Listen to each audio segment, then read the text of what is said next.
Bana, kiukweli tena ukweli usiopingika ni kwamba mikoa yote Tanzania kuna wabunge katika majimbo mbalimbali ya mikoa yote Tanzania, lakini mkoa wa Kigoma katika lile jimbo la mjini pale Kigoma mjini pale tu, sio tu kuna mbunge, bali kuna mbunge aliyeuangusha mbuyu.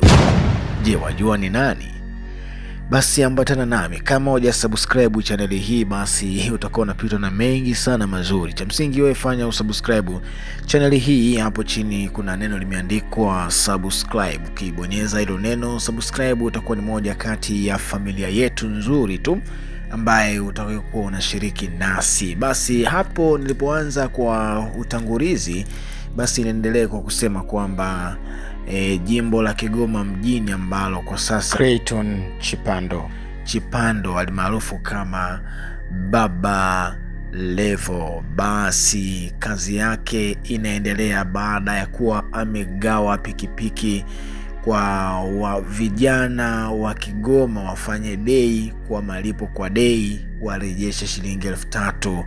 Haijawahi kutokea, yani kikawaida bei ya chini zaidi ni shilingi 5,000, lakini yeye kama mbunge anasaidia vijana kuwatengenezea ajira. Kwa hiyo respect sana kwa B Levo, babake na Levo cha zamani, lakini kwa sasa ni mheshimiwa mbunge wa bunge la Jamhuri ya Muungano wa Tanzania. Leo ameweza kushirikiana na naibu waziri wa afya katika hospitali ya rufaa ya mkoa wa Kigoma inayoitwa au inayotambulika kwa jina la Maweni mkoani Kigoma.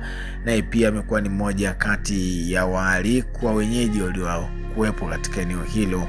Balevo, baada ya kuwa amepata fursa ya kuweza kuzungumza, yeye akiwa kama mbunge mwakilishi wa wananchi, amesema kuwa kwa kuwa hospitali hiyo ipo maeneo ya mjini, basi na yeye ni mbunge wa jimbo la Kigoma mjini, atashirikiana vyema kabisa na fedha ambayo imetoka kwa ajili ya kuendeleza hospitali hiyo, kuiletea vifaa, kuirekebisha ikawe sawa sawa.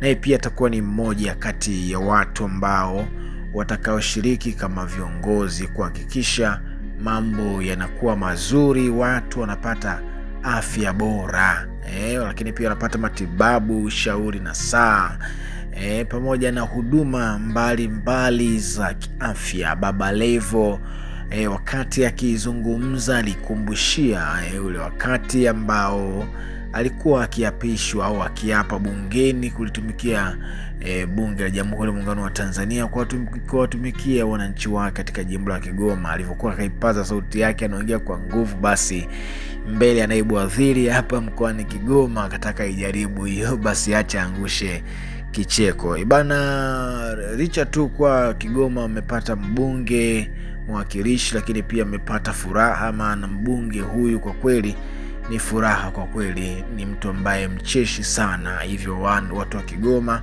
endeleeni kushirikiana vyema zaidi na zaidi. Naamini kwamba mmempa imani, mmempa nafasi, kwa hiyo cha msingi muendeleze kuwa pamoja na nanyi. Basi maoni yake kila mtu hapo, ruhusa kwako, unaweza kutoa maoni kuhusiana na jinsi ambavyo Baba Levo alivyozidi kufanya mapinduzi na kufanya vitu vizuri kwa ajili ya kutimiza zile ahadi ambazo alizisema. Mimi kwa siku ya leo sina mengi zaidi ya kukuambia tu kwamba subscribe hapo chini channel yetu, lakini pia usahau kulike, kucomment pamoja na kushare. Bana, tukutane wakati mwingine. Bye bye.